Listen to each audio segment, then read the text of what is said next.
ये तो आपने कई बार सुना होगा, खास तौर पे जब अखाड़े की बात होती है या फिर कुश्ती की बात होती है तो किसी ने किसी को धूल चटा दी। अब इसे इंग्लिश में क्या कहते हैं? इस पर हिंदी है ना? ये फटाफट से आपके इन सारे सवालों का जवाब देने के लिए तैयार है। और हाँ, अगर आपके जहन में कोई और थॉट है, कोई और सेंटेंस है, कोई ऐसा फ्रेज है जो आपको लगता है यार इसे इंग्लिश में कहेंगे क्या, तो आप वो भी कमेंट में डाल सकते हैं। जल्दी ही आपके लिए वो वीडियो भी आ जाएगा। ग्रामर कॉन्सेप्ट्स के लिए मैं बस इस टैब का ही इंतजार कर रहा था। Now that the tab is here, हम शुरुआत करेंगे एक्टिव टू पैसिव की बहुत जल्दी। डी ने ये रिक्वेस्ट बहुत पहले डाला था, but I just wanted to make sure that you are able to see कि वो पूरा सिर्फ ट्रांसलेशन नहीं है, it's a lot more than that. तो एक सिंपल हिंदी सेंटेंस को कैसे पहले आप ट्रांसलेट करते हैं and then how it changes form from active to passive, वो पूरी जर्नी आपको सिखाएंगे यहाँ पर। और उस सब के लिए आपको चैनल को सब्सक्राइब करना, लाइक करना वीडियो को और शेयर करना है अपने दोस्तों के साथ भी। अब देखिए, धूल चटाना के लिए आप कहेंगे, देखिए धूल चटाना मतलब क्या, एक तो हराना होता है जिसका मतलब होता है डिफीट। टू डिफीट समवन, मैंने किसी को हरा दिया, आई डिफीटेड हिम या फिर आई डिफीटेड हर। लेकिन जब आप ये कहते हैं कि धूल चटा दिया, तो यहां पर सिर्फ डिफीट की बात नहीं हो रही है, यहां पर आप कह रहे हैं कि बहुत बुरी तरह से हरा दिया। So defeated, to defeat someone soundly. Soundly यहां पर साउंडली क्या है हमारा? एडवर्ब। और जो डिफीट है वो है वर्ब। ये दोनों मिलकर यहां पर एक फ्रेज बना रहे हैं, which is to defeat someone soundly. अब इसके एग्जाम्पल्स देख लेते हैं। खिलाड़ी ने विरोधी को धूल चटा दी। द प्लेयर डिफीटेड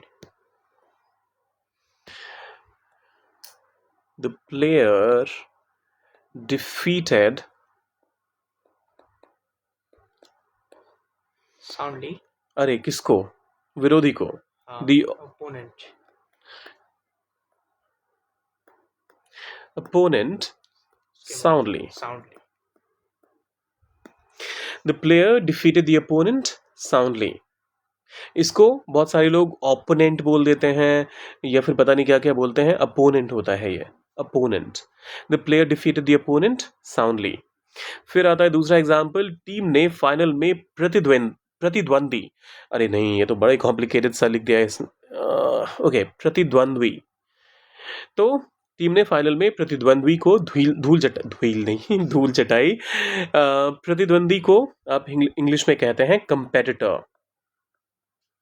कंपेटिटर, ध्यान दीजिएगा, कंपेटिटर बोल रहा हूं मैं, कॉम्पिटिटर या फिर कुछ और मत करिएगा, कंपेटिटर होता है ये।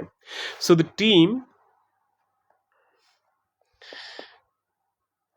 धूल चटाई, डिफीटेड दी, क्या है ये वर्ड, बोलिए, competitor the competitor soundly soundly.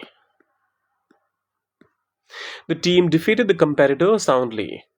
एक बार फिर से, the team defeated the competitor soundly competitor okay बोलिए, अरे कंपेटिटर कंपेटिटर, हाँ यहाँ पर कंपेटिटर नहीं, ये र साउंड नहीं है, ध्यान दीजिएगा। ठीक है जैसे इसको आप क्या बोलते हैं?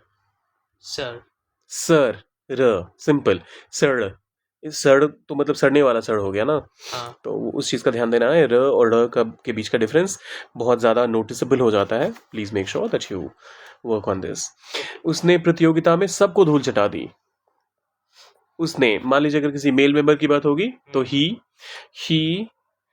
डिफीटेड डिफीटेड सबको, एवरीवन प्रतियोगिता में, in the competition in the competition।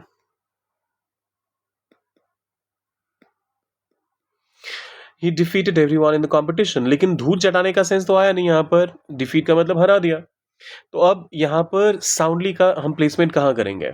Everyone के बाद He defeated everyone soundly in the competition। ठीक है, देखिए हमेशा ध्यान रखिएगा, जो भी ऑब्जेक्ट होगा जिसको भी डिफीट का सामना करना पड़ा है, उसके ठीक बाद आप साउंडली को करिए इस्तेमाल। अरे ये तो साउंडली हो गया,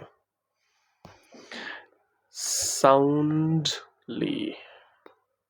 सो ही defeated everyone soundly in the competition. अब ये आखिरी वाला, ये हमारी ऑडियंस को करना है ट्रांसलेट। नए पहलवान ने, पहलवान को इंग्लिश में क्या कहते हैं? Wrestler. The wrestler, the new New wrestler wrestler. ने अनुभवी को धूल चढ़ा दी। अनुभवी के लिए आप क्या कहते हैं? Experienced. एक्सपीरियंस्ड। अब नए पहलवान ने अनुभवी, क्या अनुभवी रेसलर को ही धूल चटाई होगी ना। बिल्कुल. वैसे भी बोला जाता है जितने बड़े मसल होते हैं दिमाग उतना छोटा होता है इंसान का। तो ये मैं किसी इंसान पे कमेंट नहीं कर रहा हूँ। ये बस एक पहलवानों के बीच की बात है। तो जो कोई एक पहलवान होगा वो दूसरे पहलवान को ही तो धूल चटाएगा। कोई आर्म रेसलिंग में अगर है, आप उसे बोलेंगे आप कैरम में मुझे हरा के दिखाओ, वो तो बिल्कुल ही कुछ सेंस नहीं बनाता। किसी का एक्सपीरियंस कैरम में होगा, किसी का किसी चीज़ में। सो अनुभवी पहलवान को, नए पहलवान ने अनुभवी पहलवान को धूल चटा दी। ये आपका पूरा सेंटेंस हुआ। कीजिए इसे ट्रांसलेट और डालिए कमेंट सेक्शन में। और जाने से पहले सब्सक्राइब, लाइक और शेयर करके जाइएगा। सब्सक्राइब, लाइक और शेयर। मिलते हैं जल्दी।